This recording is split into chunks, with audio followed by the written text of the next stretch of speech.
កំព្រាមេបាហត់សង្ឃឹមថានឹងមាន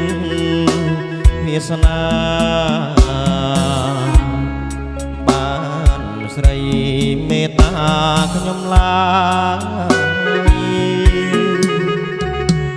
ស្រាប់តែអូនអងជ័យផាហុំមិនអូនសិនដំខាបយកអារម្មណ៍រៀមហើយរៀមតូទួលហបយកមកគៀកាយគ្មានសបាយពីក្តីទុក្ខា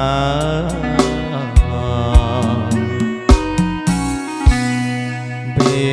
លដែលស្រង់ក្លិនផាហុំឆោមឆាយទ្រង់រៀមខ្វល់ខ្វាយចង់បានកាយាមក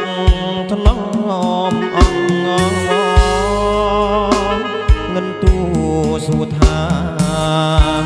តើអូនមេត្តាបងទេសូមផាហុំទៅយំប្រាប់ស្រីថារៀបសពថ្ងៃការទុករីងរៃគ្មានលហា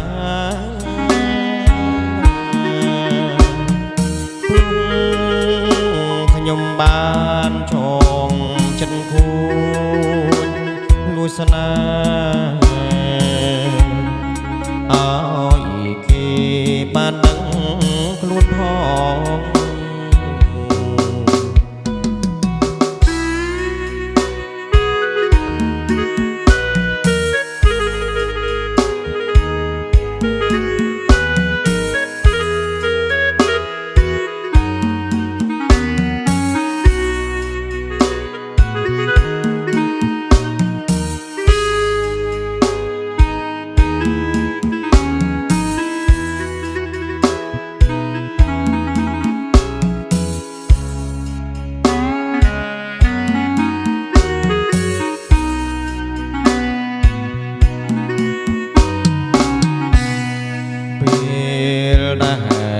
ស្រង់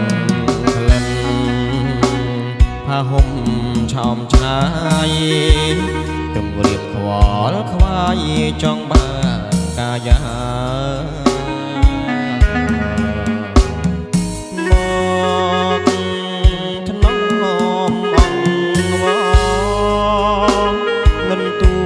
សួរថាតើអូនមេត្តាបងទេសូមផាហុំទៅយំតាត់ស្រី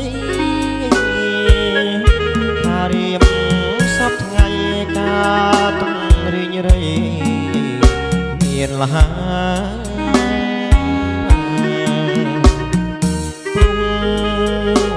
ខ្ញុំបានចងចិត្តគូលួចស្នេហ៍